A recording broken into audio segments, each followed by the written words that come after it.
মা, আমি প্রধানমন্ত্রীর সাথে দেখা করতে যাচ্ছি, কিন্তু আমি যদি এই গাড়ি দিয়ে যাই তাহলে আমার তো বেইজ্জতি হয়ে যাবে। আমাকে হেলিকপ্টার কেনার জন্য টাকা দাও।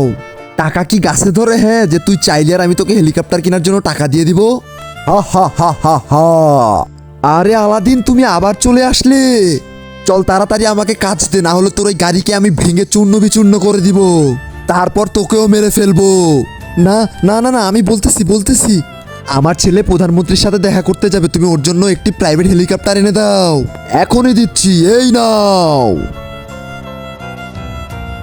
আরে ওয়াও, হেলিকপ্টার! তাড়াতাড়ি আমাকে 2 নাম্বার কাজ দে, আমাকে একজোড়া স্কেচ শু দিয়ে দাও। আরে ওয়াও, পরে দেখে নিস, আগে আমাকে আমার 3 নাম্বার কাজ দে। আইডিয়া! যে আমার ভিডিওতে একটি লাইক করবে, একটি কমেন্ট করবে, আমার চ্যানেলটি সাবস্ক্রাইব করবে, তুমি তার কাছে চলে যাও। যাচ্ছি।